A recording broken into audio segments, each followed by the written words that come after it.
Hey everybody, what's going on? Good to have you back.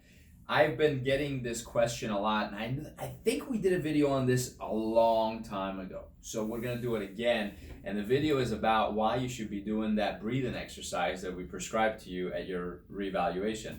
And if you recall, now if you didn't get the breathing exercise, just keep watching anyways. This is going to help you because you need to understand what breathing means and what breathing is all about. If you want detailed information, get into my book, The Stress Proof Life. If you don't have a copy, we'll give you a copy. Come to the office, but you just have to read. There's a small section in chapter 5 talks about breathing. It'll benefit you tremendously. So some of you got that breathing exercise prescribed to you. It's a very specific breathing exercise. There is another video that explains how to do the breathing exercise. The sheet of paper we gave you has the number of that video with it. So we're not getting into that. We're talking about why.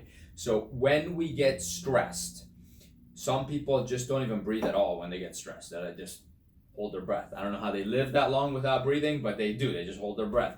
Some people, their breathing pattern shifts and changes. It becomes a 1-to-1 ratio, which means if it takes them 1 second to breathe in, it takes them a second to breathe out. It becomes a 1-to-1 ratio.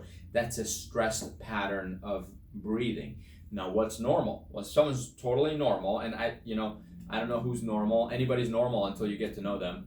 But if you can find the normal person, the normal people's breathing is a 1-to-2 ratio, which means if it took a second to breathe in, it should take you twice as long to exhale, right? So in, out, right? Twice as long. So that's normal. That's great. Now, how does that apply to real life? Think about this. If this room started shaking and the window broke and some monster jumped into the room right now, would I breathe a sigh of relief and exhale? Or would I gasp and inhale? So monster jumps in, you probably guessed it. I would say, big inhale. I'm scared, right? Then I'd probably hold my breath. Then my breathing would be a 1-to-1 ratio because I'm running away at that. Hopefully I'm running away. But when I find out that was actually Katie in a gorilla suit who jumped in to try to scare me, then I'll breathe a sigh of relief. Everything's fine. So exhale is relief. Now, the clinical term for it, the medical term for it is sympathetic and parasympathetic. Sympathetic is known as fight or flight. Parasympathetic is rest and repair.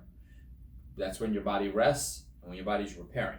You want more time in parasympathetic, so you're resting and repairing. Less time in sympathetic, which means you're stressed, you're nervous. You're being chased by Katie in a gorilla suit. You're breathing heavy, so that's stress. But also when the boss yells at you, you're in sympathetic. When you get a bill in the mail and you're like, I don't want to pay this bill, you're in sympathetic. When you get a speeding ticket, you're in. When you're stuck in traffic, you're sympathetic. When someone honks at you and they give you the finger and you're like, I didn't even do anything wrong, you're in sympathetic. So all those things are putting you in, you're like, man, I'm in sympathetic 99% of the time. That's right.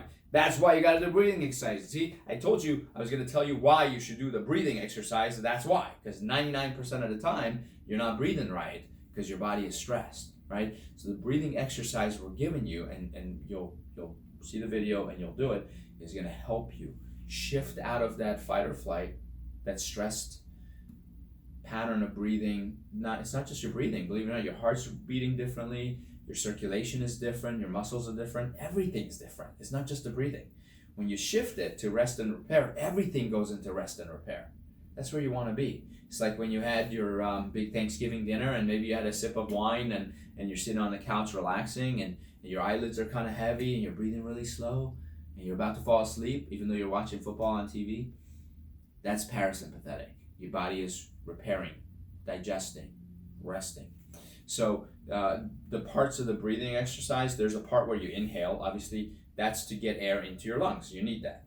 Second part is holding your breath. That causes oxygen saturation. It pulls the most amount of oxygen out of the air in your lungs and into the blood that transfuses around your lungs. So you need to hold, that's why we have you hold your breath for a period of time. And then you slowly exhale. It has to be slow and it has to be twice as long as inhale so that you can shift your body into parasympathetic. Those are the three parts of the breathing exercise: the in, the hold, and the out. right? And those are the reasons for it. Hopefully this will motivate you to do the exercise. If you don't do it, I'm going to send Katie with a gorilla suit to come chase you. So start doing your exercises and start right now. It's going to make your life a lot better, I promise you. Oh, wait. Don't turn it off yet. You know what? Here's how it's going to make your life better. Because I was going to talk about this. Benefits, right? Not only does your body go into rest and repair, your fat metabolism gets better. So you start to burn fat instead of burning through your muscles and bones and ligaments. You're actually using the fat as to metabolize to build energy for you. You'll be calmer. You'll be in a better mood. You'll sleep so much better. You'll go into a deep REM sleep instead of that surface sleep where you're half awake, half asleep, or you're having trouble falling asleep. A lot of things will improve. Everything will be healthier. So before Katie comes and chases you, start doing the exercise.